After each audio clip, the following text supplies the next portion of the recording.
ክቡራት ተኸታተልትና ደሓን ቀኒኹም ክትኮኑ ተስፋ ንገብር ናብ ትዋሕ 17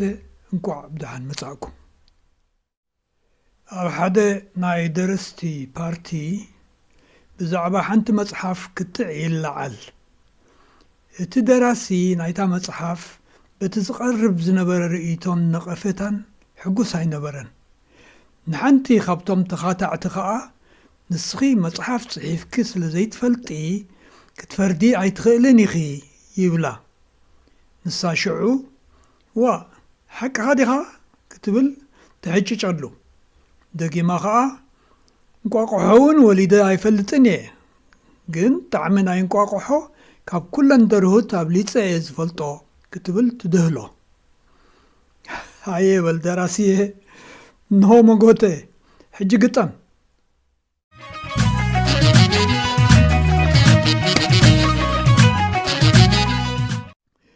መጽሓፍ ቅዱስ ብዛዕባ ሰሓቕ እንታይ ይብል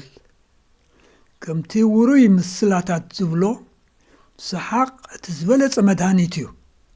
ኣብ መጽሓፍ ቅዱስ ሓደ ንልቢ ደስ ዘብል ፈዋሲ ምዃኑ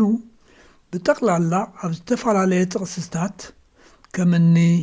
ምሳሌታት 17:22 ንሰሓቕ ዝገልጽዎ ኣለዉ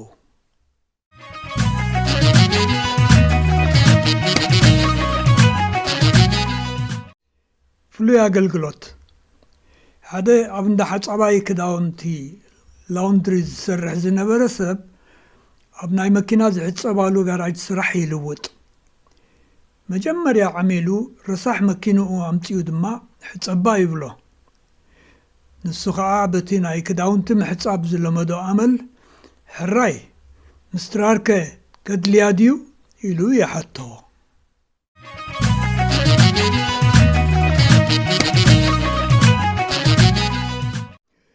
ላምፔዱዛ ኩሎም ቶም ኣብ ላምፔዱዛ ዝሞቱ ኣፍሪቃውያን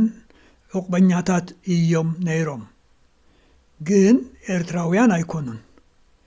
እዚ ርእይቶ ገለ ሻዕብያውያን እዩ ቀፂሉ ኣብ ላምፔዱዛ ካብ ዝተሓሉ ሰባት ኤርትራውያን ነይሮሞም ይበሃል እዞም ኤርትራውያን እዚኣቶም እንታይ ክገብሩ ኸይዶም ናብኡ ክብል ኢሳያስ ተዛሪቡ ወዲ ኣፈወርቂ ሓቅኻ ንስኻ ኣባጩ ካባኻ ካሃድሙ ግዲ መዓልትኻ ጥራይ ትጸበህ ኣታሕሱም ከልቢ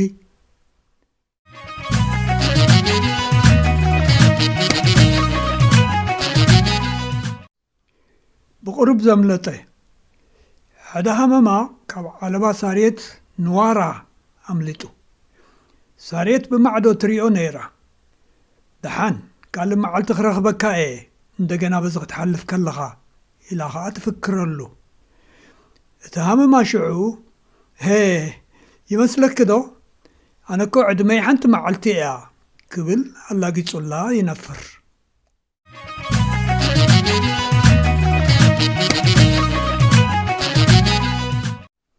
ኣብ ቤት ማእሰርቲ ሻዕብያ ንግሆ ኣብ ቤት ማእሰርቲ ሻዕብያ ጻውዒት ንእሱራት በብተራ ሓላዊ ኣማንኤል ኢሉ ይጽውዕ እሱር ኣቤት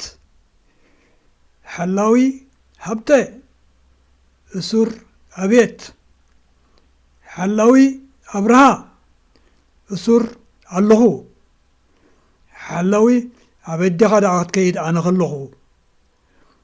ኣቤት ዘይትብል ከምቶም ካልኦት ማለቱ እዩ እንታይ ከጥዑም ክወፀኩም ንስኻትኩም ደኣ ቀፂሉ ኣብርሃ ብህድእ ዝበለ ድምፂ ስዲ ደሓን ግዜኻ ተጸበ ድሕሪ ዕልዋ መንግስቲ የራኽበና በለ ተሓለዋ ብትኽክል ኣይሰምዖን እቶም መተኣስርቱ ግን ሰሚዖም ሰሓቑ ሽዑ ተሓላዊ እንታይ ኻ ዝበልካ ኢሉ ይሓቶ ኣብርሃ ድማ እዋ ሓቅኻ ኣበይ ክኸይድ ደሊኻ እየ ዝበልኩ በሎ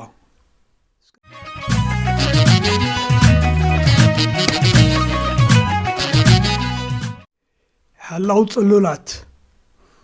ሓደ ጀነራል ኣብ ሓደ እንዳ ጽሉላት ክበጽሕ ከይዱ ነቶም ጽሉላት ናይ ሚሊተሪ ሰላምታ ይዕልሞም ኩሎም ከዓ ጽቡቕ ኢሎሞ ሰላምታ ይገብሩሉ ሓደ ካብቶም ኣብኡ ዝነበሩ ግን ርሒቑ ኣበዮም ስለምንታይ ሰላምታ ዘይገብረለ ኢሉ ድማ እቲ ጀነራል ነቲ ዲሬክተር ይውከሶ እሱ ድማ ኣነ እውን ኣስተውዕለሉ ኣለኹ ክብል ይምልሰሉ እሞ ነቲ ሰላምታ ዘይገበረ ጸዊዑ ሄይ ንስኻ ስለምንታይ ኢኻ ሰላምታ ዘይትገብር ኢሉ ይሓቶ ንሱ ሽዑ ኣይ ኣነስ ጽሉል ኣይኮንኩን ሓላዋየ ክብል መለሰሉ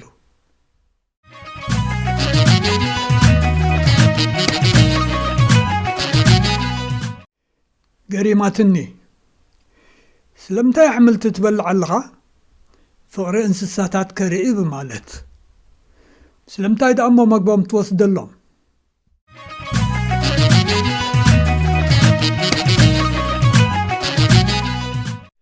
ህግደፋውያን ሰብ ነጸላ ሓደ መንእሰይ ብስራሕ ስእነት ብፍትሒ ምጉዳሉ ምዕባለ ከምኡውን ዲሞክራሲ ኣብ ኤርትራ ብዘይምህላው ኣብቲ ስሙ ዘይምጥኖ ጎደና ሓርነት ብብስጭትን ብተስፋ ምቑራፅን ተመሊኡ ማርያም ተለመንየ ጎበዝ ይነብዕ ኣሎ ኣብ ማርቻፔዲ ኮይኑየ እናበለ ከሎ በጋጣሚ ኣብኡ ዝረኸቦ ናይ ቀደም ዓርኩ ሰምዖ እሞ እንታይ ደኣ ኮንካ ኩሉ ሰብ እናሰምዓካ ትቁዝም ድሓን ዲኻ ኢሉ ይሓቶ እንታይ ክድሕን 4 ቆልዑን ሰበይተይን ምቕላብ ስኢነ ስድራይ ንምእላይ ዘይፈሓርክዎ ጉድጓድን ዘይፈንቀልክዎ ደንጎላን የለን እምብዛ ይበሳጨው ስለ ዘለኹ በጃኻ ዓርኩ ህይወተይ ከይሕለፍክዋ ከለኹ እንታይ ትመኽረኒ ኢሉ ይሓቶ እቲ ሰብ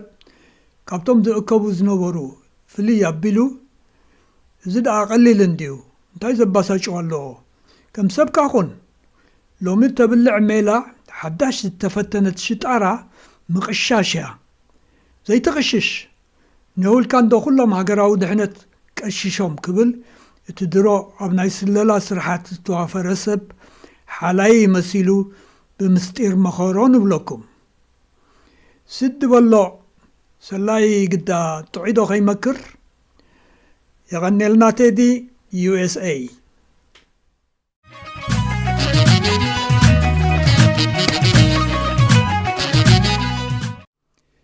ከልቢ ከም ታክሲ ክልተ ቁማላት ሲነማ ሪኦም ክወፁ ይራኸቡ እቲ ሓደ ንስኻ እውን ብእግርኻ ዲኻ ንገዛኻ ክትከይድ ይብሎ ተኻልኣዩ ከዓ ኣይፋለይን ተሃዊ ከለኹ ኣብ ሓደ ከልቢ ክትፀዓን እየ ይብሎ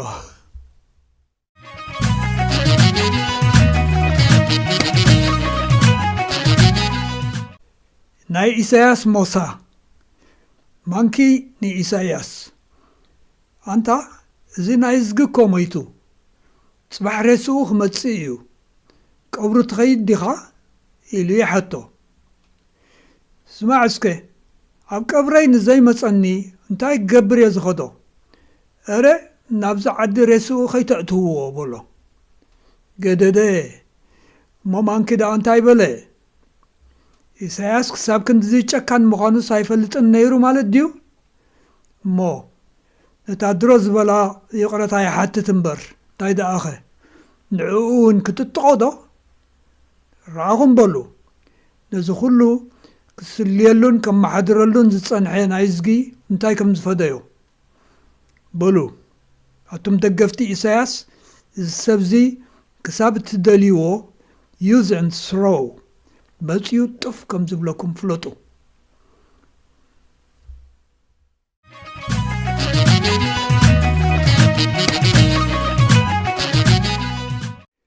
በሉ ኣሕዋት ኣሓትን ደቅናን